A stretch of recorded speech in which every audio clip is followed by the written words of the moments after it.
Questions? If there should there be any questions, Mr. President? Just two quick questions with the permission of this body. With the permission of the Honorable Pimentel, the gentleman may proceed. Mr. President, kanina po narinig ko yung historical antecedents ng binanggit, Your Honor, Senator Pimentel. Would the good gentleman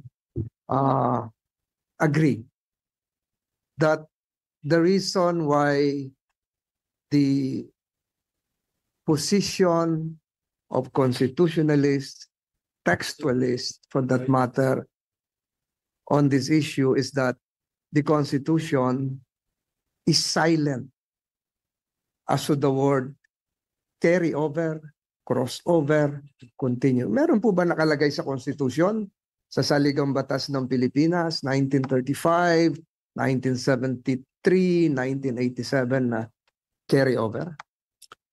Mr. President, I will respond directly to the question. Wala po nakasulat doon that it shall carry over, pero binanggit ko sa aking manifestation, wala talaga rin nakasulat doon that it cannot cross over. So in effect, let us say textually, both positions are not even mentioned or entertained in the Constitution. Mr. President, sangayon po kaya ang ating ginagalang na minority leader na kaya dahil walang carry-over notion ay dahil malaki po ang pagkakaiba. There's a big difference between the 1987 Constitution and the 1935 Constitution, which was patterned after the United States Constitution. And I would like to have this placed on the records, Mr. President.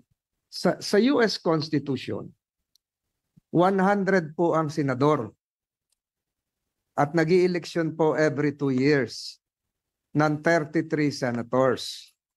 Ang naiiwan pong senador sa Estados Unidos pag nag-i-eleksyon ay 67. Because 67 plus 33 is 100.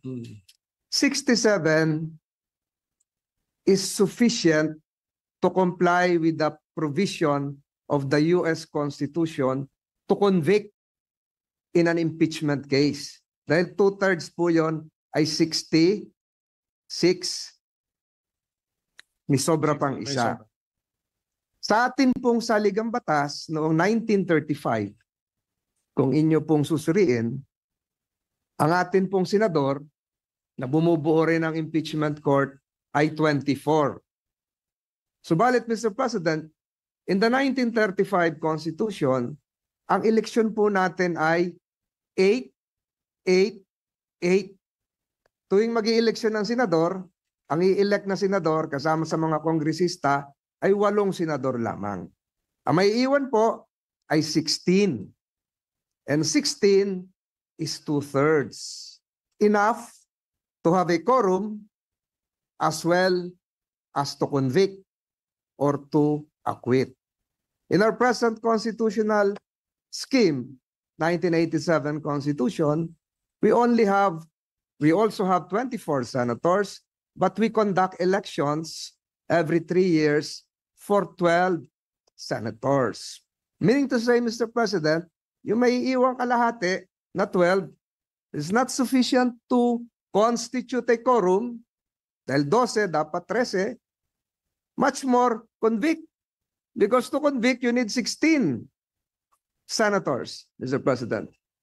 Is it now the proposition of the good minority leader that the constitutional spirit as enshrined in the 1935 Constitution, the same as the spirit prevailing, although it is not as admitted by the good minority leader, textually enshrined, the same as the 1935? Ibig sabihin po ba yung 12 ay may quorum? Yung 12 ay pwedeng maging 2/3 to allow your notion that we can carry over at yung mga yung sikat nga yung salita maitawid. Tama po ba 'yon, Mr. President? Ako, Mr. President, yung 2/3 kasi is actually that was probably just the decision of the framers of the Constitution. They could have made it 1+1. They could have made it 3/4. So it's maybe by accident that 2/3 is equal to 8 plus 8 is 16 is 2/3, so 24. But I do not think that was really the point, Mr. President. But at any rate, we have to live with the 1987 Constitution. So we look at the 1987 Constitution. And looking at the 1987 Constitution, the Senate is the impeachment court, not because it is the Senate created under Article 6, because it was recognized to be the court under Article 11. The framers could have chosen another body to be the court. That is theoretically possible. But it chose the Senate, not as a legislative body, but as a part of Congress, but not as a legislative body. So, yun po yung aking pagkaintindi. We have to live with the 1987 Constitution. We copied generally the idea siguro sa United States, but let's not be so beholden to their practices and rulings kasi iba na rin po, iba talaga ang sitwasyon natin. And I think textually speaking, my position is supported that although we keep on saying Senate, but this is not Senate as the other half of Congress, but this is the Senate chosen under Article 11 to be the impeachment court. So iba po ito. And then may paragraph 8 doon, sinabi, Congress shall also issue the rules to give life to the accountability of public officers. So, and we have done that. So, kaya ang aking stand actually is the Senate as an institution is the impeachment court. So the member judges can change.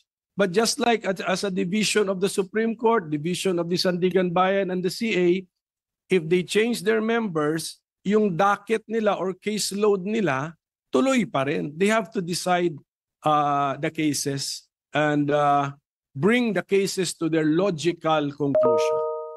So that is my simplified position, Mr. President. So one last question, Mr. President, if the good gentleman would accede. Ang ibig sabihin po nito, Mr. President, is that the Senate now, under the 19th Congress, is empowered, is authorized to confer a jurisdiction to another Senate, which would be forthcoming, the Senate of the 20th Congress.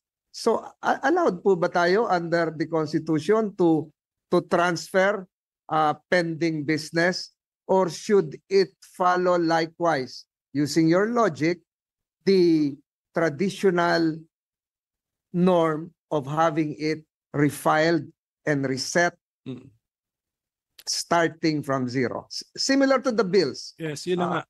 So, ibig ko sabihin, Mr. President, what would prevent the 19th Congress from passing on the impeachment case, not just to the 20th Congress, but to the 21st Congress?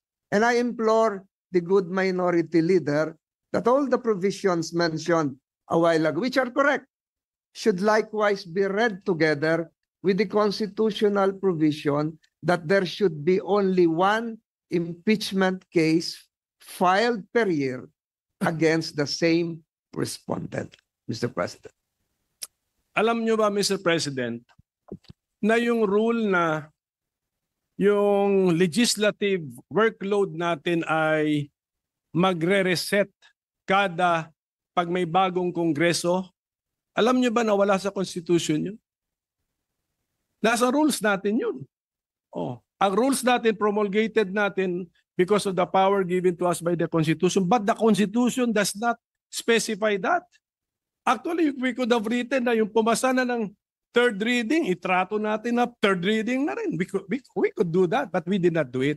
So policy lang po yun na reset natin as far as legislative workload is concerned.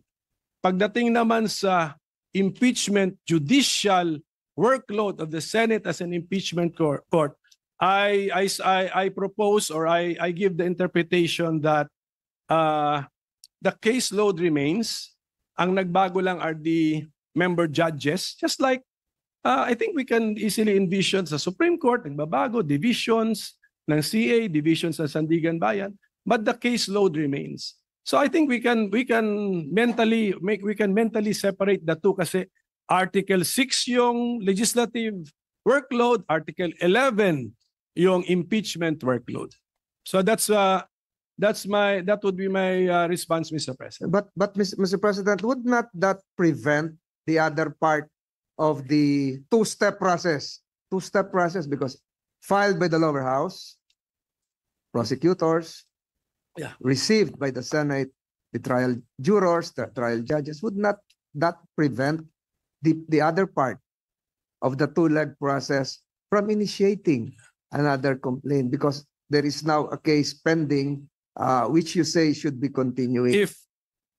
If the majority leader will allow me not to respond, but, yes, because his question is very loaded and provides the hint of what can happen in the future. Mr. President, I've taken too much time of this body. I would relish interpolating the good minority leader even for 5 hours on this topic alone. But again, Mr. President, siguro mahaba na po ito. I stick again to my previous manifestation that if we will not be able to conclude whether acquittal or conviction, the present impeachment case against Vice President Sara Duterte before the lapse of the 19th Congress, the same is functionally dismissed or deemed de facto dismissed, Mr. President. Yun lamang po, Mr. President, at ako po ay nagpapasalamat sa ating minority leader. Thank you, Senator Tolentino. Briefly, Senator Pimentel. Mr. President, while I still have the floor, can I request for some information from the Senate President, especially regarding the impeachment calendar that The is gentleman may proceed. because you issued the first impeachment calendar was issued by the Senate President when we were already on break. I mean, Mr. President, tama po yun, di ba? That is correct. So, Mr. President, may we know when His Honor issued the first legislative calendar, impeachment calendar, which fixed June 2 as the time for receiving the House prosecutors, may we know the basis of the authority of the Senate President when he issued the first impeachment calendar, Mr. President? Article 1 of the impeachment rules, which says that the Senate President can set the date for the presentation of the articles of impeachment. Mention was made specifically of the Senate President. And also we were on recess. So the Senate President at that time, Your Honor, issued a suggested calendar of activities. I was very clear when I stated that. Subject to plenary approval when we resume, because you were already on recess at that time. The second notice sent by this representation was made also while we were on recess. And I also stated that it was subject to plenary approval and or reversal as the case may be, given the load that we need to take up after the LEDAC meeting.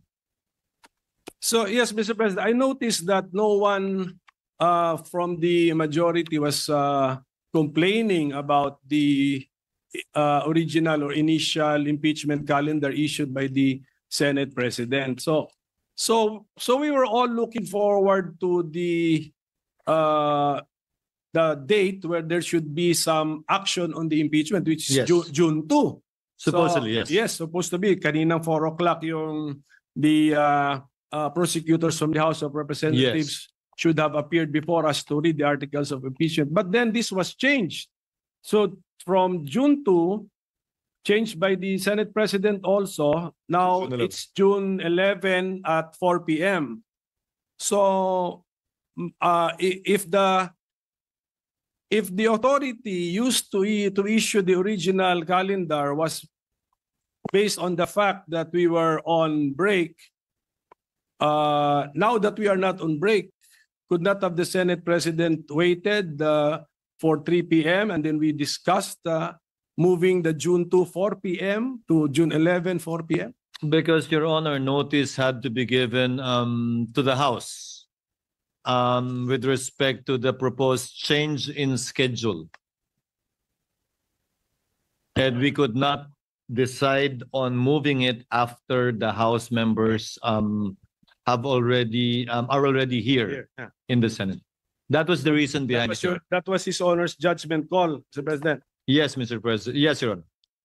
Just on another matter, Mr. President, yung appearance ba ng House prosecutors ay nasa Senate impeachment rules or you just took this from American practice, Mr. President? It is not in the rules. That was lifted from American practice because what was done before was that the majority leader, Yes. the Senate majority leader, was the one that read the articles of impeachment that was referred to the Committee on Rules that triggered the convening of the impeachment court. When we researched on it, we thought it was more proper, given that we should have no part in it, in the impeachment trial, in the prosecution of the impeachment case, that the prosecutors should themselves read the articles of impeachment, as is the practice in the United States, where we lifted most of our impeachment rules. So it's an innovation. But although had we done it, hindi naman, I don't think it would be fatal or make the proceedings infirm. So it's just not, to use the term of the majority leader, textually required under the existing Senate impeachment rules. Hindi pa ba? No, what Yeah. was required by our rules, if at all, was the referral of the impeachment complaint in plenary. Because mere filing with the Secretary General does not often by itself operate as the receipt by the Senate in plenary, given that, as with any communication, it has to be referred in plenary, officially by the Senate as a body. Mr. President, Sige, Mr. President. Mr. President, with the permission, Senator Tolentino is recognized. Minority What is Leader. your pleasure, sir? would the loaded question of the good minority leader, if decoded, would mean that should the presentment be made before the Senate sitting as a plenary, or should the presentment be made before the Senate constituted as an impeachment court? Baka yun po yung tanong nyo. But it was the Senate President to research on American practice. How do they do? How do they plenary. do it in the United In States? plenary, Your Honors, not as an impeachment court. Because again, mere receipt by the SecGen does not operationalize or start the process of impeachment. Any communication, and that is a communication from the House, must be referred by plenary to the appropriate committee for proper action. That in turn will now trigger, if at all, the convening of the impeachment court, where the regular processes would now be followed, such as the issuance of summons, etc., etc. May we know the rule, Mr. President, that it I'm should sorry? be? May we know what the specific rule is? That in the rules, or is that by practice or costumbre? Tingnan niyo ano rule. Under Rule 3, Paragraph 2, upon presentation of the articles to the Senate shall specify the date and time for the consideration of the articles. Yes, but So the But- articles need to be presented to the Senate. yes, but so your Honor is reading our Senate impeachment rules. Yes. Correct. So when we use the Senate in the Senate impeachment rules, we're talking about, we could be talking about the Senate as the impeachment court. Because We it's the have- Senate. And by virtue of the procedure in Articles 1 to 3, we have not yet convened the court, Your Honor.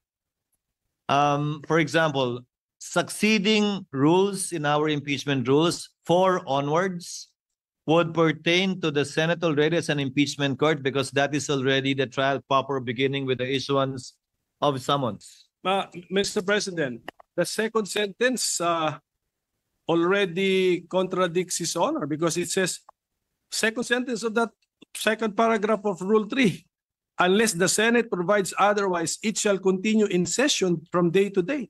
Session na yan as court. Kasi until final judgment eh. Yun na yun eh. So, the use of, when we use Senate in the Senate impeachment rules, we refer to the Senate as the court. Mr. President, According to the Secretariat, Your Honor, the dividing line is when we take our oath as senator judges and convene as such. Because we will be wearing 2 hats, Your Honor. As senators, performing our legislative and legislative function, and as members of the impeachment court, performing our sui generis function. And these are 2 distinct, if at all, hats and functions that we would be performing. That's why we have to adjourn session and convene as an impeachment court, and vice versa if we want to revert back as a plenary. Well, Mr. President, ano na lang for so as to Mr. President, our staff can revisit. Ito yung sentence natin, ano? Second paragraph of Rule 3 of the Senate impeachment rules. Upon presentation of the articles to the Senate shall specify the date and time for the consideration of such articles. Unless the Senate provides otherwise, it shall continue in session from day to day until final judgment shall be rendered, and so much longer as may in its judgment be necessary. So, are we using the word Senate in one paragraph in 2 concepts? One as Senate legislative body and the other as the court? I believe so, Mr. Right. President, Your Honor. But again, So, since these manifestations, also the manifestation made by our distinguished majority floor leader himself earlier, after these manifestations are made, these matters and these statements will be referred to the Committee on Rules for them to look into it. We have time, Mr. President, Your Honor, to resolve this matter in due course in the next couple of days. Mr. President, Yes. if I can direct this question to the good minority leader, the Senate, even if not acting as an impeachment court, pwede po bang tumanggap ng mga non-members of this chamber to speak or make a presentation, a presentment? Di po ba naaalala natin ng mga nakaraang panahon, pumupunta rito yung President of Vietnam, if I'm not mistaken, distinguished guests of this chamber are allowed to speak, not just honored. Ganun po ba yung sinasabi nyo? Na baka are the members of the House, though constituted as panel of prosecutors, can they enter the Senate, this chamber, constituted as a plenary or as an impeachment court or both? Pag pinapayagan ng Senado. Baka ganun po siguro ang gustong Okay. malaman ng ating minority Oo. leader. just for the information of the majority leader, yung appearance of the House prosecutors before the Senate kanina sanang 4 o'clock, June 2, appeared in the impeachment calendar prepared by the Senate President. Hindi ako may idea nun. At saka, when we read our Senate impeachment rules, wala din dun yun. So they will That's be why- appearing that's why- before an impeachment court. Yun po. That's why this is the request for information. Now, what did the Senate President have in mind when he scheduled this for June 2? And I think it's clearly, since 4 p.m. siya, it's clearly an appearance before Senate, Yes. the plenary session of the Senate. Again, the Yes. basis is U.S. practice. That is how they do it in the United States, where we lifted portions of our own impeachment rules. That's where it came from. Practice and precedents in the United States. And per our legislative rules, we can waive We waive the rules so that we can allow suspend the non-members rules to allow speak. it. Di ba dito, recently nagsalita rin si former UN Secretary Korean, General. South Korean. Huh? The South Korean. Yes, that's UN Secretary General. So That can be so we allowed. can do it. Yes, yes. Again, that can be allowed. Again, plenary action is necessary and the plenary will decide on this matter. So just a few more requests for information, Mr. President. So, Mr. President, His Honor, around 4 days ago, sent notice that the June 2, 4 p.m. appearance of the panel of prosecutors will be moved to June 11, 4 p.m. Yes. So, okay. Now, what is now the calendar that His Honor has in mind? Kasi dati meron kang June 2, 4 p.m. appearance, then June 3, morning, we convene the Senate as an impeachment court. So where is that? Where is this convening now? Where is it now when you move the appearance to June 11? Sabay na po because by that time, by June 11, wala na rin po tayong hinahabol na kailangan i-second or i-approve kung meron man ratification na lamang ng mga bicameral conference committee reports. And we will be doing both at the same time. If at all, the reading of the articles of impeachment, the referral to the Committee on Rules, the convening of the impeachment court, if at all again, the oath of the senator judges, if at all again, all that we can do as an impeachment court would be to issue summons. Yes, yes. Oh, Requiring the respondent to answer within 10 days. but were we sent notices na ganun ang mangyayari? I'm Na- sorry? Were the senators sent notices or informed that after the appearance of the House panel of prosecutors, there's a possibility that we will convene as a court? That was- Para ready kami. Wala pa. Wala pa nga. Kaya Wala malapit pa. na po yung June 11. Wala pa naman talaga eh. Kasi nung pinadala yung notice na yun, it was addressed, if you notice, it was addressed to the House that they will be presenting the articles of impeachment on that date. The notice insofar as the impeachment court itself is concerned, these discussions would be very helpful, Your Honor, because this will be part of how the Senate as a body will be deciding on what to do after the articles of impeachment shall have been read and presented before the body. Yes, but Mr. President, nung in-issue kasi ninyo yung impeachment calendar last February, at least you were that detailed na sinabi nyo na po yung convening of the impeachment court. Ngayon sana po, nung i-defer si June to appearance, sana pati po yung convening as an impeachment court, nasabi na rin when that is para may idea. Well, thank you for the opportunity to clarify. Since that is our last day, this representation has no intentions of actually convening the court, if at all, on another date other than the 11th, unless the Senate as an impeachment court provides otherwise. So we will be convening on that date, barring any unforeseen circumstances, barring any procedural motions that will be made and will be settled by the plenary at that time.